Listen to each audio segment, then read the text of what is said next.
kill the poys and luggage. 'Tis expressly against the law of arms, 'tis as arrant a piece of knavery. Mark you now, as can be offered in your conscience now, is it not? 'Tis certain there's not a boy left alive, and the cowardly rascals that ran from the battle are the heads done. Besides, they have burned and carried away all that was in the king's tent. Wherefore the king most worthily hath caused every soldier to cut his prisoner's throat. Oh, 'tis a gallant king. Hey, he was born at Monmouth. Captain Gower, what call you the town's name where Alexander the Pig was born? Alexander the Great. Why, I pray you is not pig great, the pig or the great or the mighty or the huge or the magnanimous or on reckonings. Save the phrases, a little variations. I think Alexander the Great was born in Macedon. His father was called Philip of Macedon. As I take it, I think it is in Macedon where Alexander is born. I tell you, Captain, if you look in the maps of the world, I warrant you saw fine in the comparisons between Macedon and Monmouth that the situations look you as both alike. There is a river in Macedon, and there is also moreover a river at. It is called Wye at Monmouth, but it is out of my brains what is the name of the other river. But 'tis all one, 'tis alike as my fingers is to my fingers, and there is salmons in both if you mark Alexander's life. Well, Harry of Monmouth's life has come after it in different well, for there is figures in all things Alexander God knows. And you know, in his rages and his furies and his wrath and his callers and his moods and his displeasures and his indignations, and also being a little intoxicates in his brains did, and his ails and his angers. Look you, kill his best friend Cleides. Our king is not like him in that he never killed any of his friends.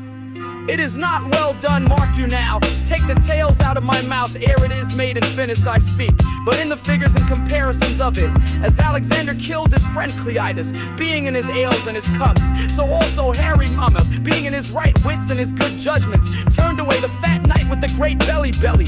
He was full of yes and jipes and knaveries and mocks. I have forgot his name. Sir John Falstaff. That is he.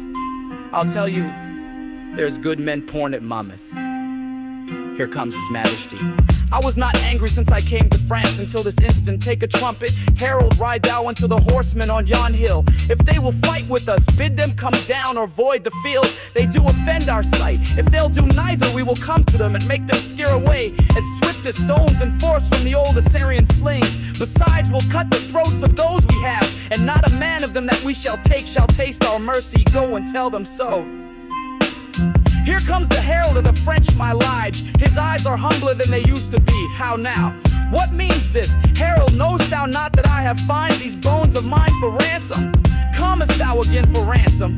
No, great king, I come to thee for charitable license, that we may wander o'er this bloody field to look our dead and then to bury them, to sort our nobles from our common men, for many of our princes woe the while lie drowned and soaked in mercenary blood. So do our vulgar drench their peasant limbs in blood of princes, and their wounded steeds fret fetlock deep in gore, and with wild rage yerk out their armed heels at their dead masters, killing them twice. Oh, give us leave, great king, to view the field in safety and dispose of their dead bodies. I tell thee truly, herald, I know not if the day be ours or no, for yet many of your horsemen peer and gallop o'er the field. The day is yours, praise be God, and not our strength for it.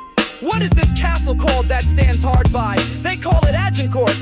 Then call we this the field of Agincourt, fought on the day of Crispin Crispianus, your grandfather of famous memory, and please your majesty, and your great uncle Edward the Plaque, Prince of Wales, as I have read in the chronicles, fought a most brave battle here in France. They did flew, and your majesty says very true, if your majesties is remembered of it. The Welshmen did good service in a garden where leeks did grow, wearing leeks in their Monmouth caps, which your majesty know to this hour is an honorable badge of the service, and I do believe your majesty takes no scorn to wear the leek upon St. Tabby's day.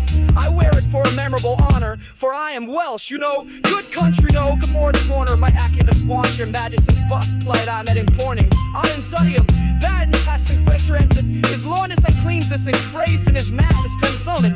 It's what my culture know, my gestion, and your majesty's countrymen, earth my cure mouth, then Ellen Vessam swore the roll, and you imagine yourself if your majesty praise be Gower.